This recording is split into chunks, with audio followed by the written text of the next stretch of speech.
Hey, hey, who wants smoke? Telling me face to face. Remember.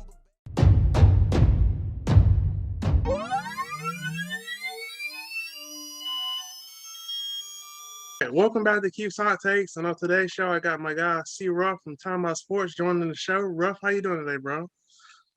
Keith, I'm doing okay. How about you? I'm doing good, bro. First topic, I know it's going to be a little difficult for you. I know Sunday was very hard on you. I can only imagine what you were thinking when Jimmy Butler took that shot. I can only imagine what your house was like when he took that shot. So why don't we go ahead and recap Game 7 between the Celtics and Heat. Finally, the games in this series, they started being competitive. I wanted this the whole series, but it was each team taking turns blowing each other out for the majority of this series. So the Celtics, they went up 13 with 3:35 left to go. And like the Celtics do every time they get a big lead, it's like they forget how to play basketball. Marcus Smart, he made some dumb plays, let the Heat back in the game. The Heat went on an 11-0 run to cut the lead to 98-96.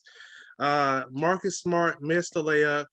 And on the fast break, Jimmy Butler has Al Horford backpedaling. And he goes for the dagger, trying to win the game. Me personally, if I got a 37-year-old Al Horford backpedaling, praying to God I don't drive him, I'm driving him to the hole. And it's most likely he probably would have got an N1 because Al Horford is going to have to foul him because he's backpedaling. And then he missed the three badly, and Marcus Smart was fouled. He hit the two free throws to seal the victory, 100-96 for the Celtics, and they advanced to their first final since 2010. Smart, Brown, and Tatum combined for 74 of the Celtics' 100 points. And then Butler, Bam, and Kyle Lowry, the Heat's big three, they also had a majority of the Heat's points. They had 75 of the Heat's 96 points.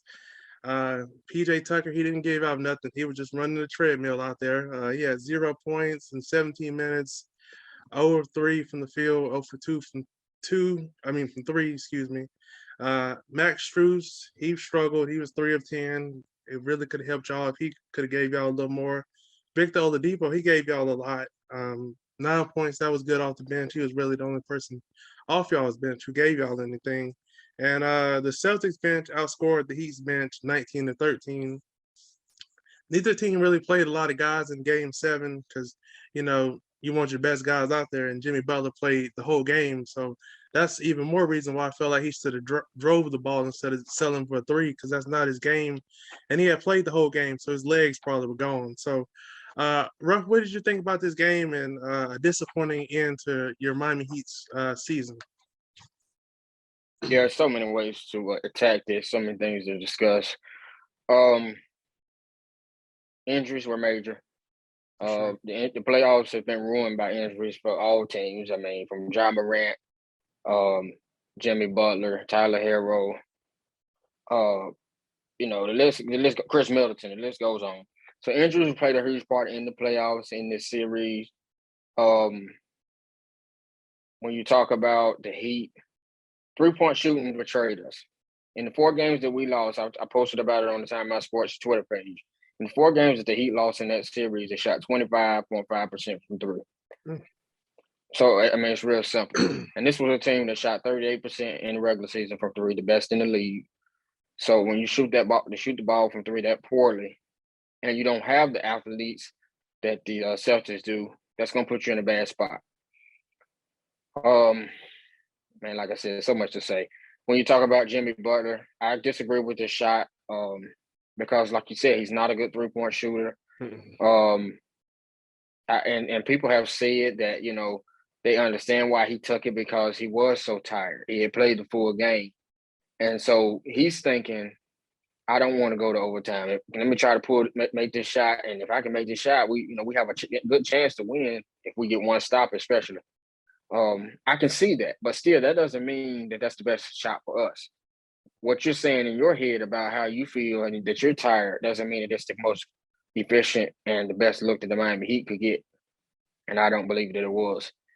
Like I said, Tyler Hero not being able to go in the series well, not in the series, but in the last few games, he played in Game 7, but he was a shell of himself. I mean, he played like 3 or 4 minutes, I believe. and got pulled because he would not have played by no means if it was not Game 7 Sure. with a chance to go to the finals. What else, man? What else? Take your time, bro. Boston. Look, Boston. Yeah. I'm hoping that they win, and we'll talk about that a little bit later. I hope they win the finals. But Boston wanted to give us a chance, man. They refused to put the game away. Marcus Smart kept taking shots, trying to be the hero. I just don't understand why he didn't, especially on a couple of those threes. A couple of those threes, he would have been better off once they ran out for him shooting three to take 2 dribbles in and take a mid-range shot. He just kept jacking up threes at the end of the game and wasn't making any of them. I mean, he missed his last 5 field goals from the floor. Yeah, very frustrating series for me. Just I don't really know what else to say on it. I mean, Al Horford and Robert Williams, they're going to need to be better in the next series and the finals we'll talk about, like I said. Jason Tatum, numbers were pretty good in the series, but he's going to have to be more efficient. But yeah, that series pretty much comes down to, like I said, injuries I don't believe gave us a fair chance. Mm-hmm. I think that 3-pointer that was overturned, let me get to that. Oh, yeah. I think that 3-pointer that was crazy. was a terrible call. And even if it was the right call, which we're not sure that it was, I don't believe that it was. I've never seen a 3 be given to a team and then 6 minutes later it be rescinded. I've never seen that. For sure. Been watching the NBA for close to 20 years on a daily basis. So that was terrible. Yeah. I mean, Victor Oladipo, you talked about him at 9 points. He had 9 points, but he didn't have good enough impact.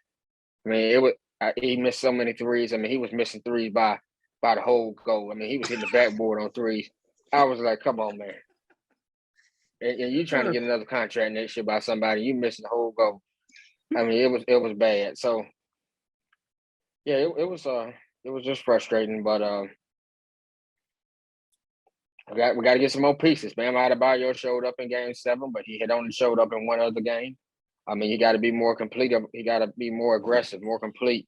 His defense is really second to none, but you got to be able to do it on the offensive end. And sometimes I look at him and he's just passive, and we couldn't have that.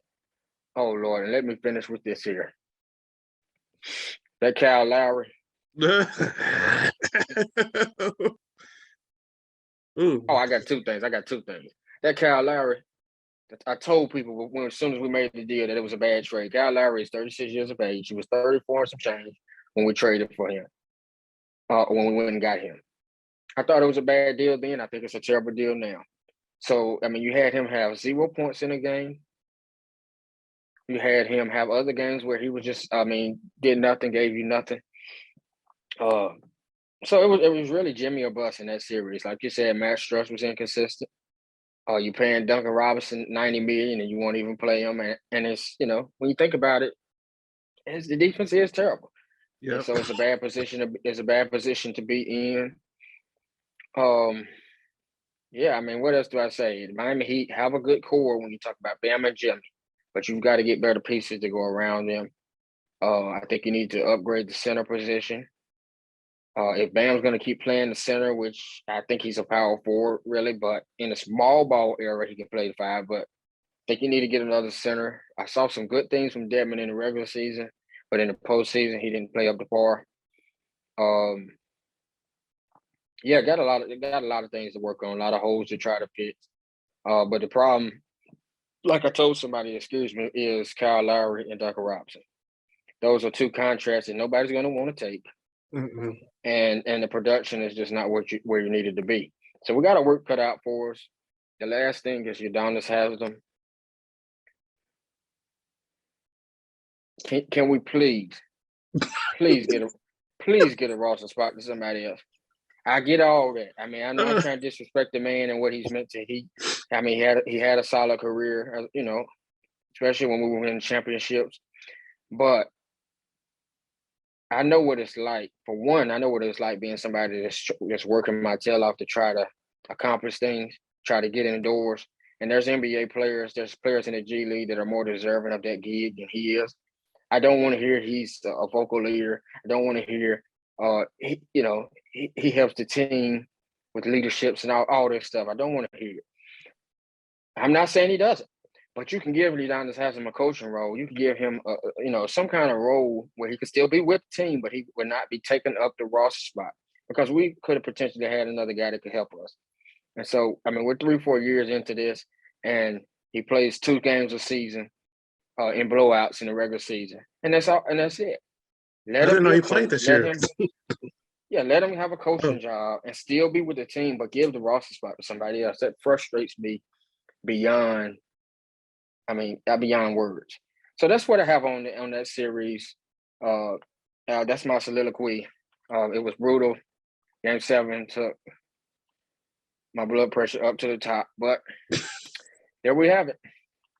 So how old is Udonis Haslam? He's like 42 or something.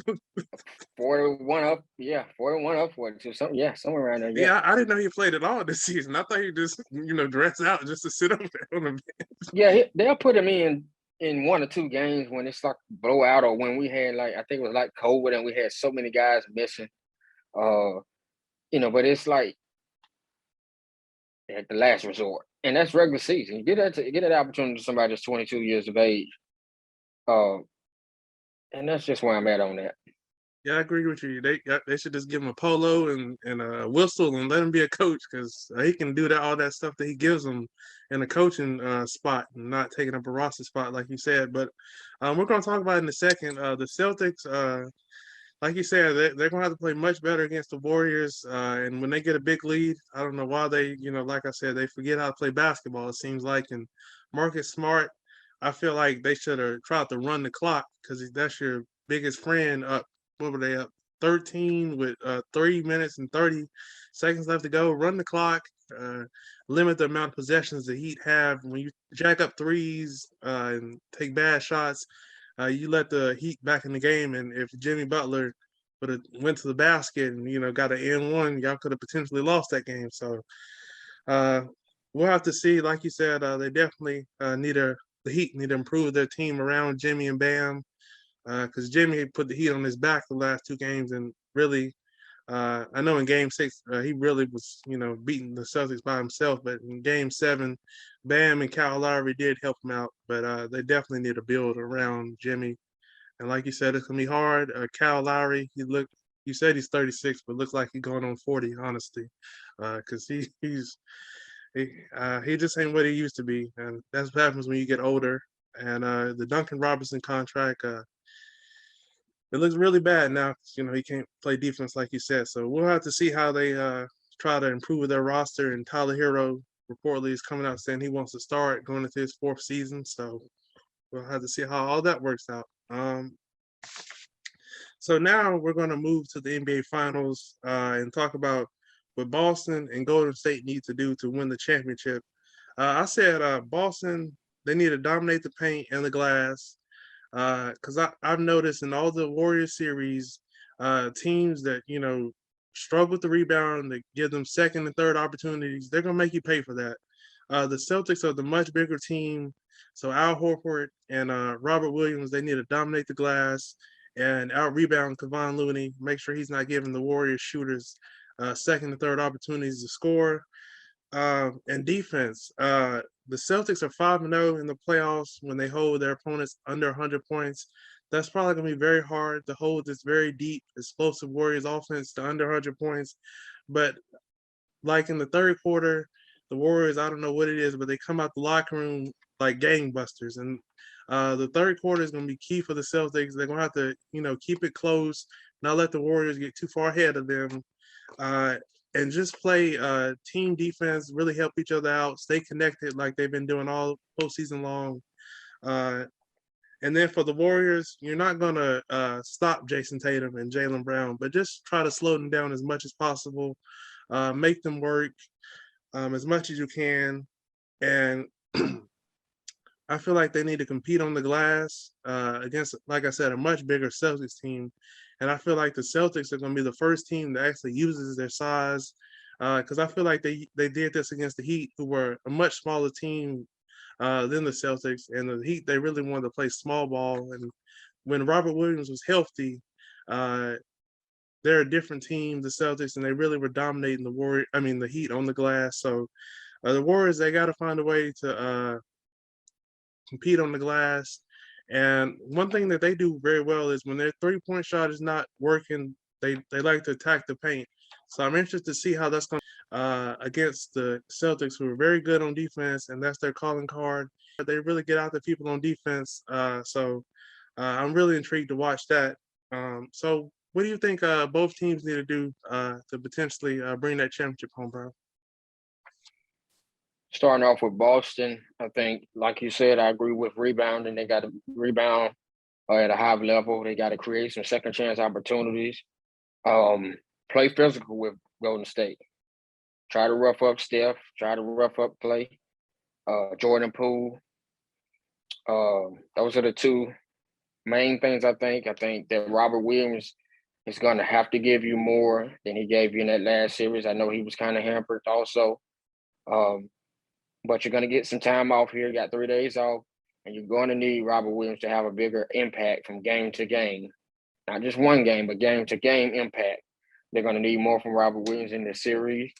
They're going to need to shoot the three well. We know that the NBA is a league where pretty much if you win the 3-point battle, you're going to win the game. I mean, pretty much. Yeah, pretty much. They got to at least be able to keep it close with Golden State. They can't have Golden State making 15 out of 32 threes, and they're making 8 out of 28. You got to be able to keep it close. If Golden State makes 1 or 2 more threes in the games, then they can battle with it. But it can't be a 6, 7, 8 3-point difference. It just can't in Boston be successful. When you're talking about Golden State, I think Klay Thompson, you're going to need Klay Thompson to be more consistent than he was in the playoffs so far. He's had games where he showed you, wow, Klay Thompson can still do it, but he's not been as consistent as you're going to need him to be. Like I said earlier, for the Boston Celtics, that big on big matchup when you talk about Draymond Green and Kevon Looney versus Robert Williams and Al Horford, that's going to be a key matchup in this series. I believe that everybody is talking about Jaylen Brown and Jason Tatum versus Stephen Clay. I believe that whichever two out of those bigs play better will win. I think if Robert Williams and Al Horford can dominate the way that I believe they should be able to, we know what Draymond represents as far as defense and as far as rebounding and facilitating. But the Celtics are going to have to be able to win that matchup. They just are. Like I said, they're going to need, and when you're talking about Golden State, Jordan Poole is another one. I think those bench guys for Golden State, if they can do what they've done for most of the season, then they'll be successful. When you talk about Jordan Poole, when you talk about Otto Porter, who is expected to return, Gary Payton II, who is expected to return. The bench matchup is going to be key too. Which bench can play better? Will Derrick Wright continue his hot play? Grant Williams, is he going to be 18 points or is he going to be 5 points? Which one is he going to do? Sure. So it's a lot of different things that's going to determine this series. But I really believe the Celtics need to try to steal game one. And for the X factor, I think we were supposed to talk about that. Yeah, go ahead. I said that my X factor is Robert Williams. Like I said, he's got to be able to anchor that paint. You need Robert Williams to give you 10 and 10 at least in this series with defense. He needs to have 2 or 3 block shots per game and also alter some shots also. He's got to be dominant when you talk about post presence. And for the Warriors, I believe Jordan Poole is the key. His scoring ability, the ability to come in and give you 20, 25 on any given night. I think that's the key for them. So those are the keys and the X factors that I'm looking at. Yeah, I agree with you on Robert Williams. I'm a little concerned because his knee has flared up and he's missed some games. So I'm praying that it doesn't flare up so we can have a really good series. Because when he's in there and when he's engaged, like you said, giving him a double-double, blocking shots, they're really hard to score on. So that's going to be a key. And I also said Marcus Smart. He's going to have the task of trying to slow down Steph Curry. On the offensive end, just make smart plays. Don't take dumb shots because the Warriors make you pay for that. They're really dangerous on the fast break. So taking smart shots, that's going to be key. And then for the Warriors, I said Klay Thompson, who really struggled for the majority of that last series. And then when it's a closeout game, you know you can get closeout Klay. So having him to help out Curry so they don't just focus the defense on Curry, that's going to be huge. And like you said, Kevon Looney, I know he's not going to be able to dominate the Celtics like he did these other series, you know, with his rebounding, but just compete and don't get out rebounded really bad. And you know, give second and third opportunities to the Warriors shooters. I think that's going to be key. And then, like you said, the bench, the Celtics, they're not as deep. They don't go into their bench as deep as the Warriors do, because Steve Kerr, you never know how many guys he's going to play off his bench. But Derek White, Peyton Pritchard, and Grant Williams just coming off the bench, knocking down shots. I think that's going to be key because the Warriors are going to play a lot more players, most likely, than the Celtics. The Celtics seem to, you know, rock with their starting five and then bring in, you know, those three guys off the bench. So just having their bench, keep it close with the Warriors bench is going to be key because, you know, Jordan Poole's going to come in and probably give them 20 to 25 every game. So just keeping it close with Golden State's bench, that's going to be key. So those are my keys to the keys and X factors. One last thing that I forgot to mention for the Celtics, limiting the turnovers is going to be key also. Oh, yes, you can't forget They about cannot have 17, 18, 20 turnovers against the Golden State Warriors. They think they're going to win because Golden State will make them pay and make it count. And when you talked about Golden State, how many players they play, I believe in the finals that both teams will play 7 to 8 guys. Okay. And yeah, I mean, when you talk about the farther you go, it don't matter. You know, every team cuts down on how many players they're playing. So what I would expect for Golden State, Jordan Poole, Otto Porter, and Gary Payton second. Okay. Those are the three that I would expect to play off the bench for them. And then, like you said, Peyton Pritchard, not Peyton Pritchard, Derek White, Grant Williams, maybe Pritchard. He didn't even really play much in the last series, the last few games of the series. So yeah, that's true. So we have to see about that. Yeah, we'll have to see. But yeah, those are the keys to the series, keys, X factors. And I think they probably could get Iguodala back, the Warriors. I don't know how much he can give you, you know, because I think he needs to go ahead and retire because he's not what he used to be, unfortunately. So there's a chance he could get. I forgot. I think it was his neck or his back or something. So it was rumored they could get him back. His neck and his back. So yeah, he just need to go ahead to the golf course. Take Kyle Lowry with him.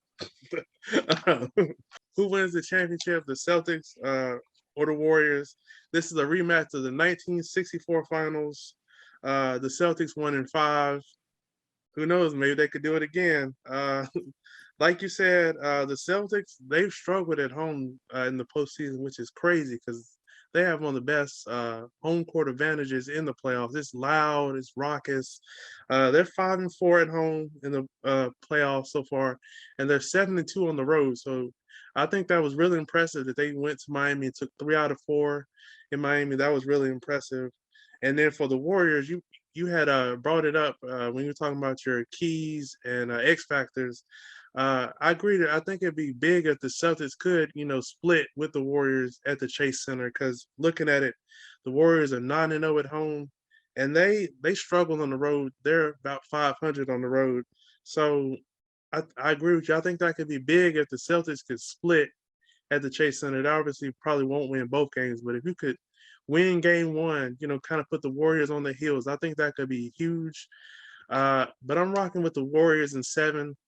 I think they're on a mission. I think they know they probably won't have many more opportunities with their core to get back to the finals. So after everything that they've been through the last 3 years with injuries and everything like that, I think they're going to find a way to beat this very tough, gritty Boston team.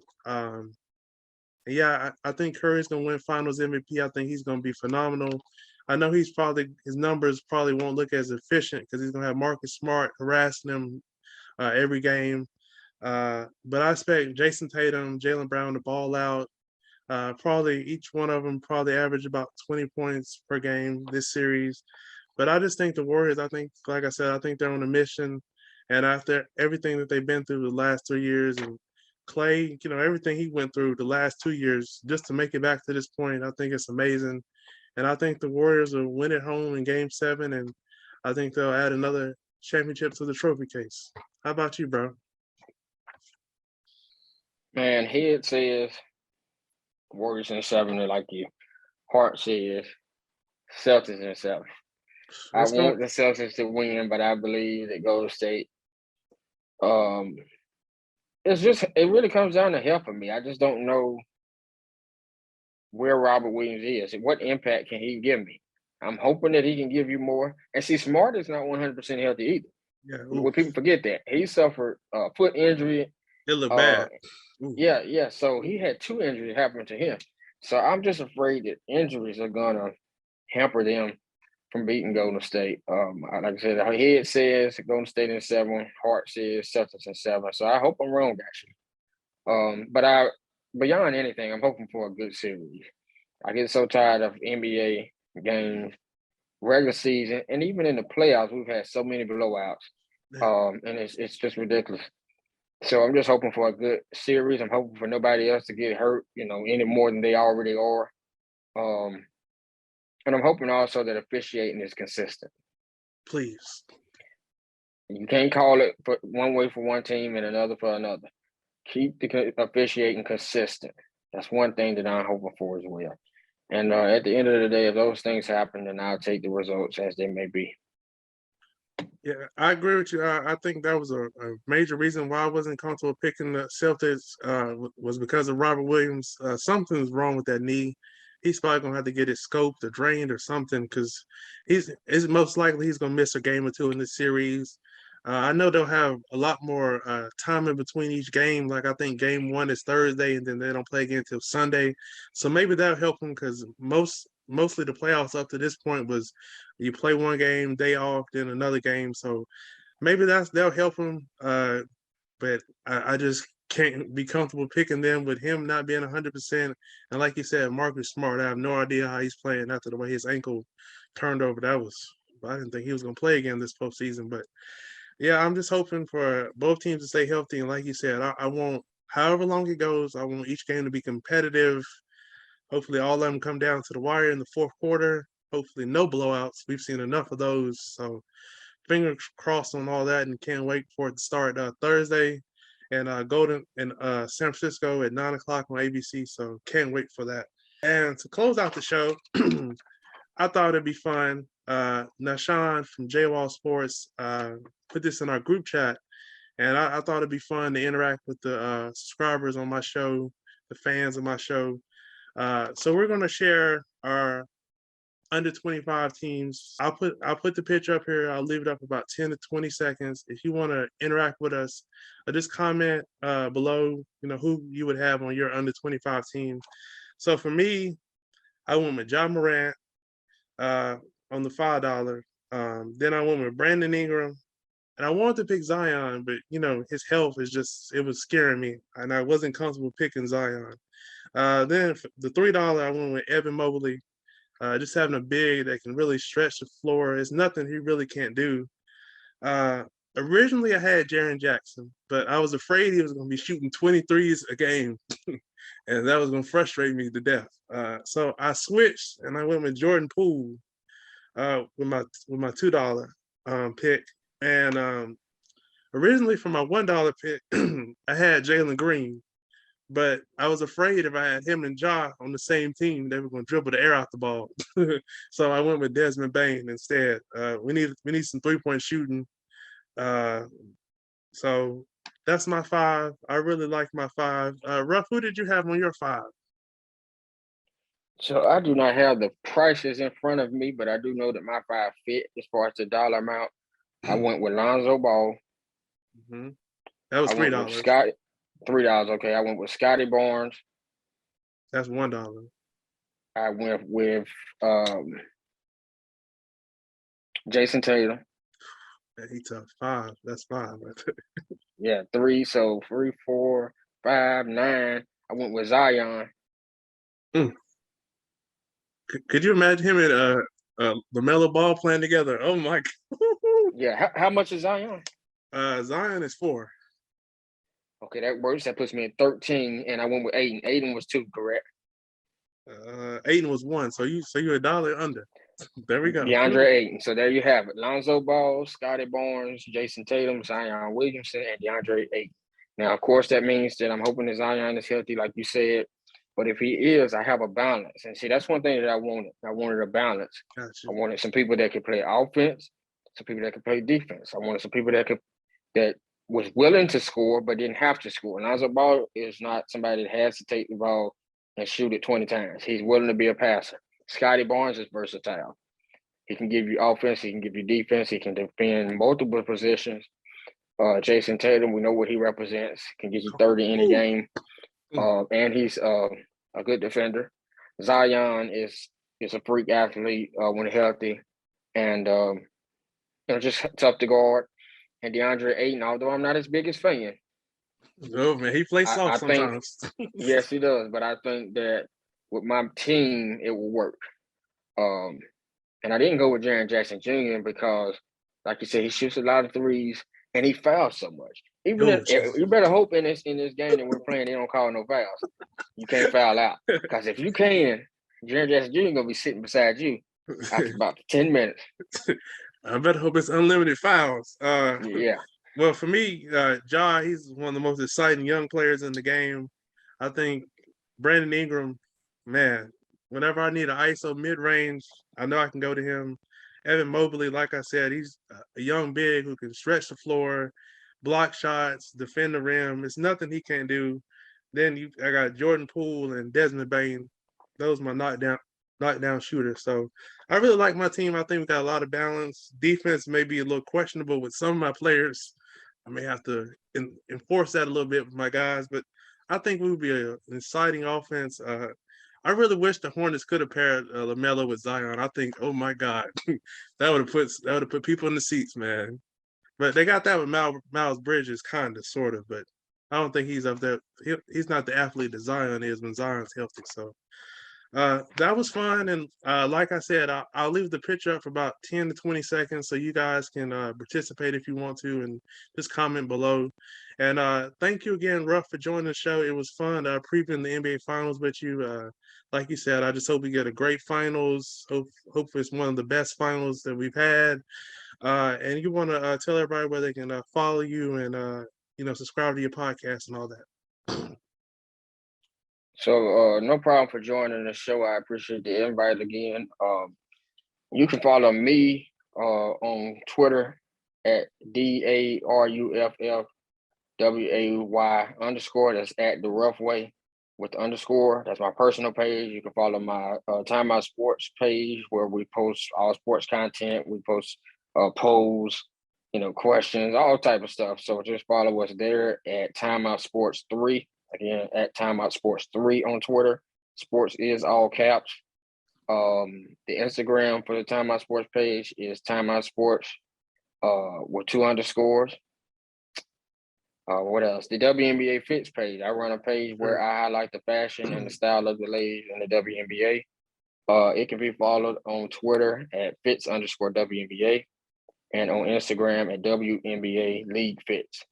And my podcast can be found on Spotify, iTunes, pretty much everywhere at Timeout Sports Podcast.